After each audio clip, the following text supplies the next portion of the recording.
Bonjour à tous, passionnés d'histoire et de mystère, et bienvenue sur notre chaîne.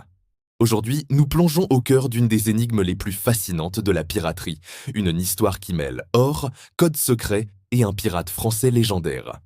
Préparez-vous à découvrir le mystère du trésor de la Buse. Pour comprendre cette histoire, il faut remonter au début du XVIIIe siècle, l'âge d'or de la piraterie. Parmi les figures les plus redoutables qui écumaient les mers, se trouvait un Français du nom d'Olivier Levasseur, plus connu sous le surnom de la Buse. Originaire de Calais, cet homme n'était pas un simple flibustier. C'était un stratège brillant, un navigateur hors pair et surtout un pirate d'une ambition démesurée. Sa carrière fut marquée par des raids audacieux et des butins colossaux, mais un événement en particulier allait le faire entrer dans la légende pour l'éternité.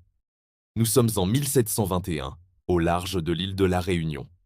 La Buse et son allié, le pirate anglais John Taylor, repèrent une proie inespérée. La Vierge du Cap, un immense navire portugais endommagé par une tempête. À son bord se trouvait l'archevêque de Goa, revenant en Europe avec le trésor de la vice-royauté des Indes. L'assaut fut bref et brutal. Ce que les pirates découvrirent à l'intérieur dépassait leurs rêves les plus fous. Des coffres remplis de lingots d'or et d'argent, des diamants, des rubis, des perles, des objets religieux incrustés de pierres précieuses, et surtout la fameuse croix de Goa, une pièce d'or massif si lourde qu'il fallait 3 hommes pour la porter. La valeur totale de ce butin est aujourd'hui estimée à plusieurs milliards d'euros. C'est tout simplement l'un des plus grands trésors jamais dérobés par des pirates. Après ce coup d'éclat, la Buse se retire de la piraterie. Il tente de négocier une amnistie avec le gouvernement français, mais ses conditions sont jugées trop exigeantes. Il se cache alors, probablement dans l'archipel des Seychelles, profitant de son immense fortune. Mais la vie de fugitif a une fin. En 1730, il est finalement capturé près de Fort-Dauphin, à Madagascar. Son procès est rapide. Reconnu coupable de piraterie, il est condamné à la pendaison. Et c'est là, au pied de l'échafaud, le 7 juillet 1730 à Saint-Paul, sur l'île de la Réunion, que le pirate accomplit son dernier acte de défi, celui qui le rendra immortel. Alors que la corde est sur le point de lui briser le cou, il aurait jeté un étrange parchemin dans la foule en criant une phrase devenue légendaire. « Mon trésor à qui saura le comprendre ».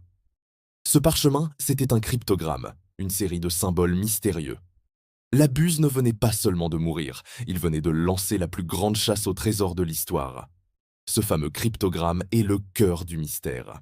Il s'agit d'un texte de 17 lignes, écrit dans un alphabet secret, probablement inspiré de la symbologie des Templiers ou de la franc-maçonnerie, des sujets qui fascinaient Levasseur.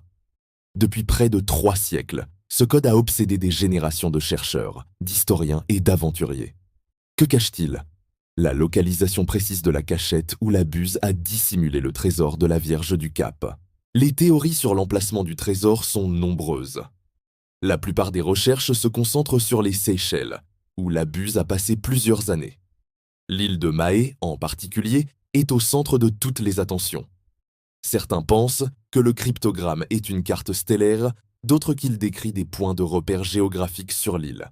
Des rochers gravés de signes étranges, des grottes aux formes suggestives, chaque indice potentiel est examiné avec une minutie incroyable.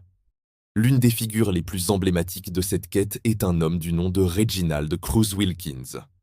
Cet ancien soldat britannique a consacré plus de 20 ans de sa vie, à partir des années 1940, à déchiffrer le code et à creuser sur une plage de belle ombre, à Mahé. Il était persuadé d'avoir trouvé des liens entre le cryptogramme et la mythologie grecque, notamment les 12 travaux d'Hercule. Malgré des années d'efforts et des découvertes intrigantes, quelques pièces anciennes, des pistolets, des ossements, le trésor principal lui a toujours échappé.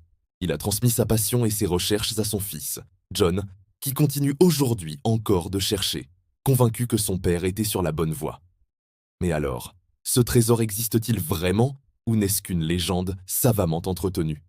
Les preuves historiques de la capture de la Vierge du Cap et de son fabuleux butin sont incontestables. Le procès-verbal de la pendaison de la Buse existe bel et bien. L'existence du cryptogramme, elle aussi, est attestée par plusieurs sources, même si l'original a disparu. Il est donc hautement probable que ce trésor d'une valeur inestimable soit toujours caché quelque part, attendant d'être découvert. Le génie de la Buse n'était pas seulement de piller, mais aussi de dissimuler. Il a créé une énigme à plusieurs niveaux, un puzzle intellectuel conçu pour ne pouvoir être résolu que par un esprit aussi vif et cultivé que le sien.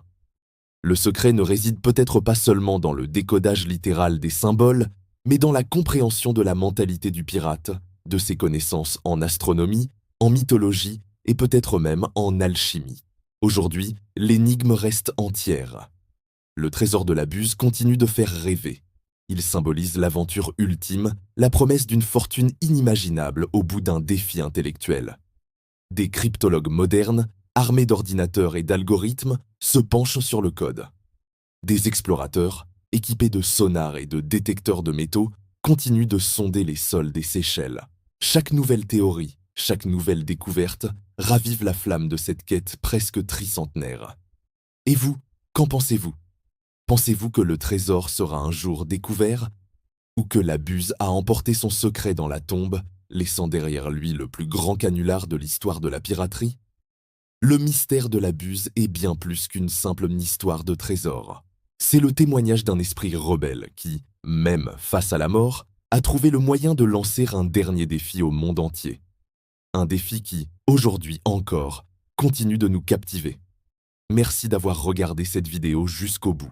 Si cette histoire vous a passionné, n'hésitez pas à laisser un pouce bleu, à partager vos théories dans les commentaires et surtout, à vous abonner à la chaîne pour ne manquer aucune de nos prochaines explorations dans les grands mystères de l'histoire. À très bientôt pour une nouvelle aventure.